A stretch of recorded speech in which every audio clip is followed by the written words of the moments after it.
spoke with Josh Frydenberg, Minister for Resources, Energy and the North, just a short time ago. Minister, what's your message to so many Australians who are shareholders in BHP and Rio Tinto and have got used to these very high dividends, which may now be in danger? Well, obviously, decisions about dividends are matters for companies, and I also note that BHP's credit rating remains at A, and that's what Andrew Mackenzie wants it to be, as well as other rating agencies, like Fitch and Moody's have an A+ equivalent rating for BHP. So BHP, Rio Tinto, Fortescue, they all remain very strong companies. And my message to investors is that it's not all doom and gloom in the resources sector. Volumes are up, and that's a result of a record investment in production capacity over the time of the prices boom, some $400 billion worth of investment in the resources sector between 2003 and 2014. And demand continues to be strong, not just from China, but increasingly from India and from ASEAN countries. But should investors in a cyclical industry expect miners to pay progressive dividends? Look, those are really commercial matters between the management and the boards of publicly listed companies and its shareholders. But my message is a broader one, which is that the Australian resources sector is remarkably resilient. We have dominant positions in iron ore, being the #1 exporter in the world of that commodity, #2 in the world of coal, and by 2020 will be #1 in the world in LNG, overtaking Qatar. The resources sector generally sees the reinstatement of the Building Commission as very important. Now, it looks like you can't deliver on that. Why has the government not been able to convince the crossbenchers of the importance of the commission? Well, look, you'll have to ask them, because obviously some have indicated their support for the reintroduction of the ABCC. But what we are dealing with here is lawlessness and a culture of intimidation and corruption in parts of the union movement and in parts of the construction sector. And the ABCC is an important cop on the beat.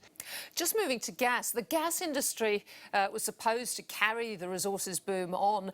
A lot of contracts, of course, are linked to oil and they've been locked in. But the problem has been the reduction in investment capital.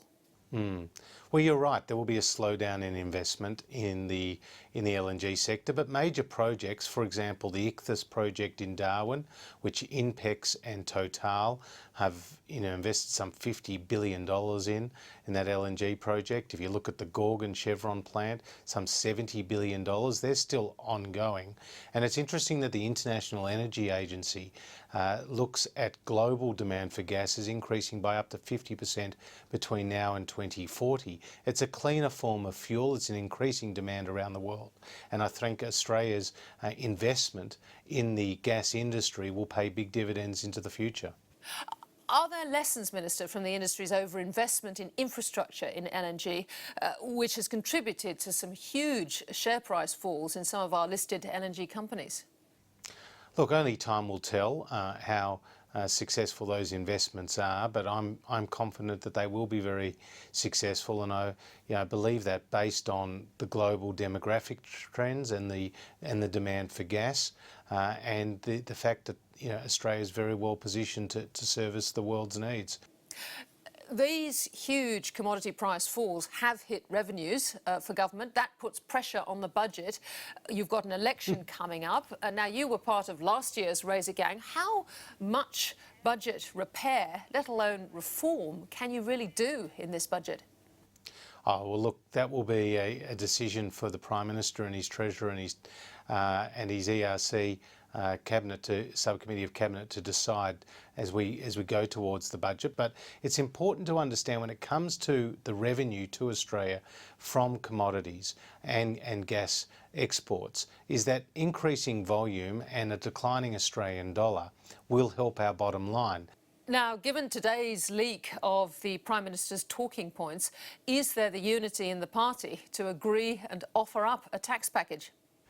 There's absolute unity on the coalition side. People like to talk about the entrails of particular political parties and leaked talking points and the like. That's make for a good West Wing episode, but it doesn't actually deliver the best outcomes for the Australian people and that's what we are focused on doing. Minister, thank you very much for joining me. Good to be with you, Tikki.